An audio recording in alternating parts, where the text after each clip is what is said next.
ഇപ്പം ഇന്നലെ ഞാനൊരു വീഡിയോ കണ്ടു, അതും കൂടിയും പറയാം, നമ്മൾ മനസ്സിലാക്കുന്ന വിഷയമാണ്. ഇന്നലെ ഞാനൊരു വീഡിയോ കണ്ടു. കോഴിക്കോട് മനോരമയുടെ വെച്ചൊരു പരിപാടിയിൽ കേരളത്തിലെ അറിയപ്പെട്ട സയ്യിദ് കുടുംബത്തിൽപ്പെട്ട 16 വയസ്സുള്ള ഒരു തങ്ങളുകുട്ടി, പെൺകുട്ടിയാണ്. ആ തങ്ങളുകുട്ടിനോട് ഒരു മനുഷ്യൻ ചോദിക്കുന്നുണ്ട്, സ്ത്രീകൾ പള്ളിയിൽ പോകുന്നതുമായി ബന്ധപ്പെട്ടൊരു വിഷയം ചോദിക്കുന്നുണ്ട്. മക്കയിലും മദീനത്തിലും സ്ത്രീകൾ പള്ളിയിൽ പോയി കഅബ പോയി തൊടുന്നുണ്ട്. മഹദിയായ മറിയം ബീവി പള്ളിയിലിരുന്ന് കാലങ്ങളോളം ഇബാദത്ത് ചെയ്തിട്ടുണ്ട്. എന്നിട്ട് എന്താണ് കേരളത്തിൽ ഈ ഒരു സംസ്കാരം വരാത്തത് എന്ന് ചോദിക്കുന്നുണ്ട്. അപ്പോൾ ഈ മനുഷ്യന് കുറേ ചോദിച്ച് ഈ ബീവിക്കുട്ടി ഈ ഉത്തരം തന്നെ പറയണം എന്ന അയാൾക്ക് നിർബന്ധമുള്ള പോലെയാണ് ഇയാൾ ഈ ചോദ്യം ചോദിക്കുന്നത്. ഒന്നാൾ കാണിക്കണ മണ്ടത്തര.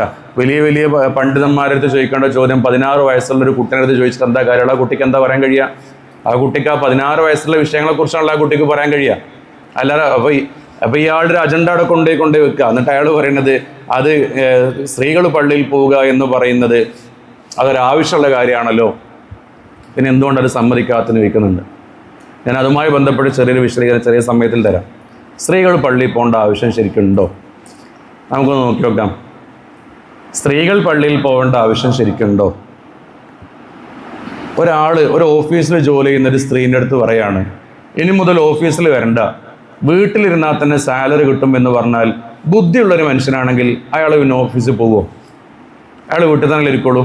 കാരണം ഓഫീസിൽ പോകേണ്ട ആവശ്യമില്ല എന്നുള്ളതാണ്. ഒരു പുരുഷന് ജോലിക്ക് പോകൽ നിർബന്ധം, അവന് ചെലവ് കൊടുക്കൽ നിർബന്ധമായ അവൻ്റെ ഭാര്യ, അവൻ്റെ മക്കൾ, അവൻ്റെ ഉമ്മ ഉപ്പ സഹോദരി സഹോദരന്മാർ, ഇവർക്ക് അന്നം കൊടുക്കാൻ, ഭക്ഷണം കൊടുക്കാൻ, വസ്ത്രം കൊടുക്കാൻ, താമസം കൊടുക്കാൻ ജോലിക്ക് പോകൽ നിർബന്ധം. അങ്ങനെ ജോലിക്ക് പോയാൽ തന്നെ ഈ മനുഷ്യൻ എന്ത് ചെയ്യണം? പള്ളിയിൽ ജമാഅത്തിന്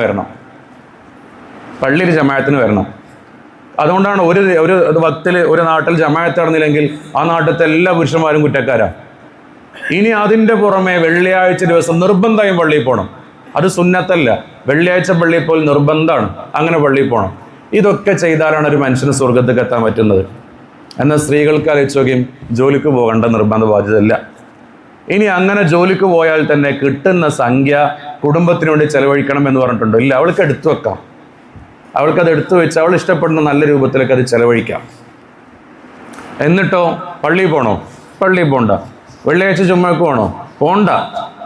എന്നിട്ട് ഈ പുരുഷൻ ഇതെല്ലാം ചെയ്ത് ഈ പുരുഷനായ വ്യക്തി എല്ലാ ഭക്തനും പള്ളിക്ക് വന്ന് നിസ്കരിക്കുന്ന പ്രതിഫലം വീട്ടിൻ്റെ ഉള്ളിലിരുന്ന് നിസ്കരിക്കുമ്പോൾ ആ സ്ത്രീക്ക് കിട്ടുന്നു. വെള്ളിയാഴ്ച പുരുഷന്മാർ ഇത്രയും കഷ്ടപ്പെട്ട്, കഴിഞ്ഞ വെള്ളിയാഴ്ചത്തെ പുകിൽ ഇപ്പം നമ്മൾ കണ്ടല്ലോ, ഇത്രയും കഷ്ടപ്പെട്ട് വന്നിട്ട് നമ്മളിവിടെ നിസ്കരിക്കുന്ന അതേ കൂലി അതേ പ്രതിഫലം വീട്ടിൽ നിന്ന് ആ സമയത്ത് നിസ്കരിച്ച പെണ്ണിന് കിട്ടുന്നു.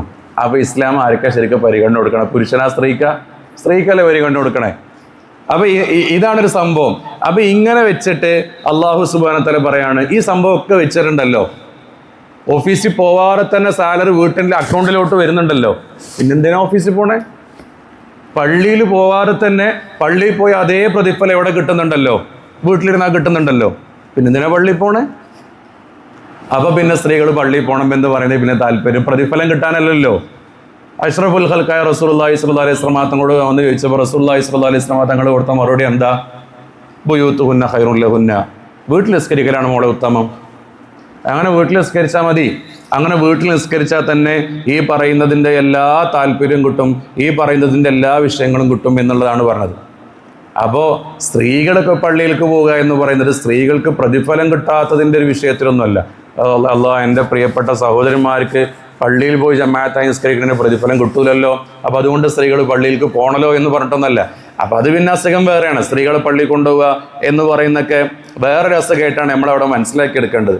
മാത്രമല്ല, നിങ്ങൾ ആലോചിച്ച് നോക്കുകയും, സ്ത്രീ പള്ളിയിൽ പോകുന്നതിന് ഇസ്ലാം എതിരാണോ? അല്ല. സ്ത്രീ പള്ളിയിൽ പോകുന്നതിന് ഇസ്ലാം എതിരാണോ? അല്ല. ജനാപത്തുള്ള സ്ത്രീക്ക് പള്ളിയിൽ കയറാൻ പറ്റില്ല, പുരുഷനും പറ്റൂല. അവിടെ സ്ത്രീക്കായിത്തൊന്നുമില്ല, പുരുഷനുണ്ടത്. ജനാപത്താണെങ്കിൽ പുരുഷന് പള്ളിയിൽ കയറാൻ പറ്റൂല, സ്ത്രീക്കും കയറാൻ പറ്റൂല. ഒരു വീടിൻ്റെ വളപ്പിൽ ഒരു സ്ത്രീ ഒരു പള്ളി ഉണ്ടാക്കി. ആ പള്ളി ഉണ്ടാക്കിയിട്ട് ആ പള്ളിയിലേക്ക് ആ സ്ത്രീ എല്ലാ ഭക്തനും പോകുന്നു, നിസ്കരിക്കുന്നു. എന്തിനും കുഴപ്പമുണ്ടോ? ഒരു കുഴപ്പമില്ലല്ലോ. ഷറ അനുവദിക്കണില്ലേ? അനുവദിക്കുന്നുണ്ട്. പിന്നെ പ്രശ്നം എവിടെയാണ്? ജമാഅത്തിന് ഒരുങ്ങിക്കെട്ടിയിട്ട് എല്ലാവരും കൂടി ഇങ്ങനെ ജമാഅത്തിന് വേണ്ടി വരുന്ന പരിപാടി അത് വേണ്ട, അത് ഇസ്ലാം പ്രോത്സാഹിപ്പിക്കുന്നില്ല, ഹറാമാണ് എന്ന് ഇബ്നു ഹജർ തങ്ങൾ പറഞ്ഞതുണ്ട്.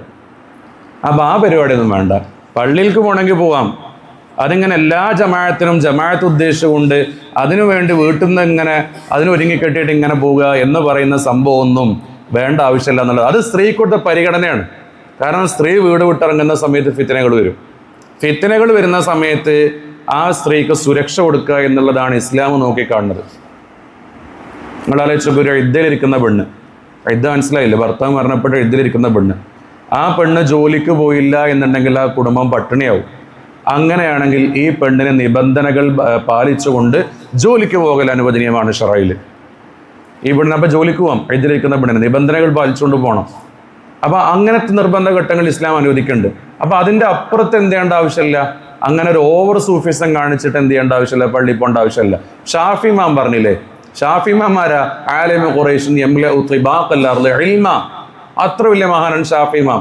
ഷാഫി ഇമാം എല്ലാ വിഷയങ്ങളും പഠിച്ചിട്ട് ഷാഫി ഇമാം പറഞ്ഞത് റസൂലുള്ളാഹി സ്വല്ലല്ലാഹു അലൈഹി വസല്ലം തങ്ങളുടെ മക്കളിലോ ഭാര്യമാരിലോ ആരും തന്നെ പള്ളിയിൽ പോയതായിട്ട് കണ്ടിട്ടില്ല, ഞാൻ അറിഞ്ഞിട്ടില്ല എന്നാണ് ഷാഫി ഇമാം പറഞ്ഞത്. ഷാഫി ഇമാമിന് കിട്ടാത്ത ഹദീസ് നമുക്ക് കിട്ടിക്കണോ? ഷാഫി ഇമാമിന് കിട്ടാത്ത ഖുർആൻ നമുക്ക് മനസ്സിലായിക്കണോ? ഇതൊക്കെ ഷാഫി ഇമാം ഈ കാര്യങ്ങളൊക്കെ ധാരാളം വിശദീകരിച്ചു തന്നിട്ട് നമ്മൾ പറയാണ് ഷാഫി ഇമാം അത് കണ്ടിട്ടില്ല, ഷാഫി ഇമാമിന് അത് മനസ്സിലായിട്ടില്ല, അതുകൊണ്ട് സ്ത്രീകൾ പള്ളിയിൽ പോകണമെന്ന്. ആരോടാ പറയണം? ഷാഫി ഇമാമിനോട് പറയണേ. ഇതിൻ്റെ അപ്പുറത്ത് ഇതിന് മസലകളൊക്കെ നമുക്ക് വേണമെങ്കിൽ ചർച്ച ചെയ്യാം. പക്ഷെ നമ്മുടെ ഷാഫി ഇമാമിനെ കുറിച്ച് വേണ്ടിയൊന്നും പറയാം അങ്ങനെ ആരും പോയിട്ടില്ല, പോകേണ്ട ആവശ്യമില്ല. എന്നിട്ട് നമ്മൾ എന്ത് ചെയ്യുക, ഷാഫി ഇമാമിനേക്കാൾ വലിയൊരാളാകുക. അതിൻ്റെ ആവശ്യമൊന്നുമില്ല. അത്ര വലിയൊരു ഓവർ സൂഫിസം കൊടുക്കേണ്ട ആവശ്യമൊന്നും ഇല്ല. പിന്നെ വേറെന്ന് പറയല് സ്ത്രീകൾ പള്ളി പോലെ ഇസ്ലാമിൻ്റെ സംസ്കാരമാണ്. ആരെ പറഞ്ഞേ? സ്ത്രീകൾ പള്ളിയിൽ പോലെ ഇസ്ലാമിൻ്റെ സംസ്കാരം ആരെ പറഞ്ഞേ? എൻ്റെ ഓർമ്മ ശരിയാണെങ്കിൽ 900-ങ്ങളുടെ കാലഘട്ടത്തിലാണ് ഈ സ്ത്രീകൾ പള്ളിയിലേക്ക് വരുന്നത് എന്നാണ് ഞാൻ മനസ്സിലാക്കുന്നത്. അത് എടവണ്ണക്കടുത്തുള്ള ഒതായി എന്ന് പറയുന്ന പള്ളിയിലേക്കാണ് ആദ്യമായിട്ട് കേരളത്തിൽ സ്ത്രീകൾ പള്ളിയിലേക്ക് പോകുന്നത്. ഇത് പുടവ എന്ന് പറയുന്ന മുജാഹിദീങ്ങളുടെ ഒരു മാസികയുണ്ട്. 1995 മാർച്ച് മാസത്തിൽ പ്രസിദ്ധീകരിച്ച മാസികയിൽ മുജാഹിദുകളെ കൃത്യമായിട്ട് എഴുതി വെച്ചിട്ടുണ്ട്. ആദ്യമായി കേരളത്തിൽ സ്ത്രീകൾ പള്ളിയിൽ പോയത് എടവണ്ണയിലുള്ള ഒതായി പള്ളിയിലാണ്. അതിനു മുമ്പ് സ്വഹാബത്തിൻ്റെ കാലത്ത് കേരളത്തിൽ നിർമ്മിക്കപ്പെട്ട 10 പള്ളികളിൽ ഒരു പള്ളിയിലും ഒരു സ്ത്രീയും പോയിട്ടില്ല. അപ്പോൾ ആദ്യമായിട്ട് തുടങ്ങുന്നത് തന്നെ ഈ കാലഘട്ടത്തിലാണ്. പിന്നെ എങ്ങനെ ഇസ്ലാമിൻ്റെ സംസ്കാരമാകുക?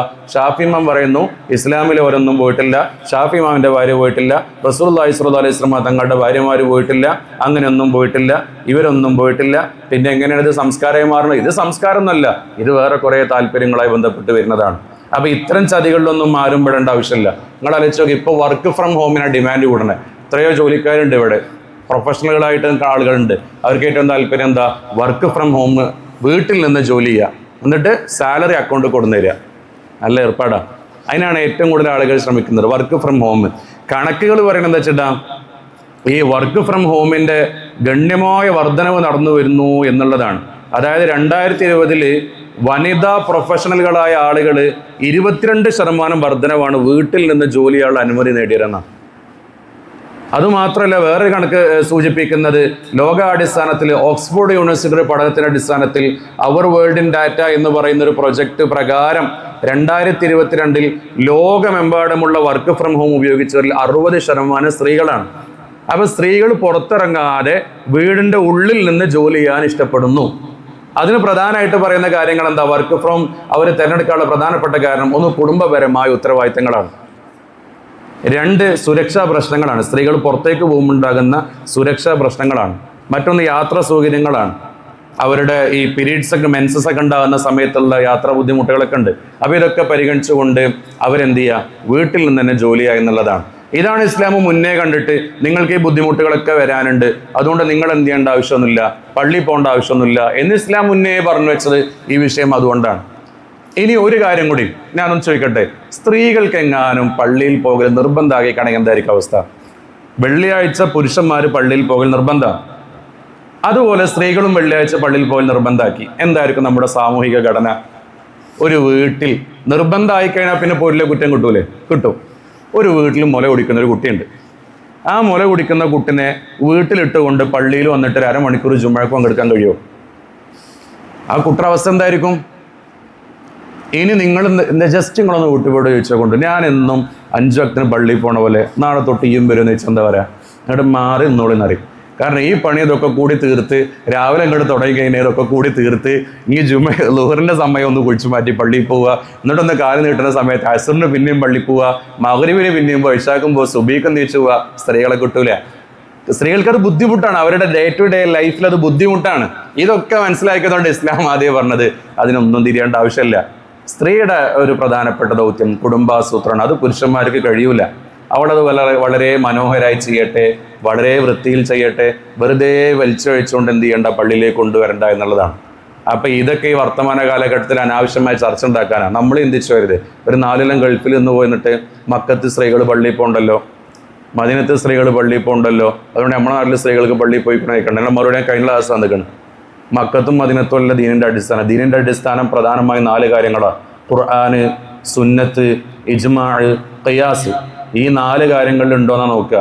അല്ലാതെ മക്കത്തുണ്ടോ, മദീനത്തുണ്ടോ, സൗദി അറേബ്യയിലുണ്ടോ എന്നല്ല നോക്കുക. ഖുർആനിലുണ്ടോ, സുന്നത്തിലുണ്ടോ, ഇജ്മായിലുണ്ടോ, ഖിയാസിലുണ്ടോ, ഇതിലെന്താണ് ഈ വിഷയം എന്നുള്ളതാണ്. അപ്പോൾ അവിടെ ഉണ്ട് ഇവിടെ ഉണ്ട് എന്നിട്ട് മനസ്സിലാക്കേണ്ട. പിന്നെ മറിയമ്പിയുടെ സംഭവം ഒന്നും തെളിവായി കൊണ്ടുവരണം. മറിയമ്പിയുടെ പള്ളി വീടിൻ്റെ വളപ്പിലാണെങ്കിൽ തീർന്നില്ലേ? വീടിൻ്റെ വളപ്പിൽ എല്ലാവരും പള്ളി ഉണ്ടായിക്കോളി, എന്നിട്ട് അവനാൻ്റെ മക്കളെയൊക്കെ അവിടെ ഇതാക്കിക്കോളി. അല്ലാതെ പൊതുവായിട്ട് പള്ളിയിൽ കൊണ്ടുവരണ്ട. ഇതൊന്നും സംസ്കാരത്തിലുള്ളതല്ല.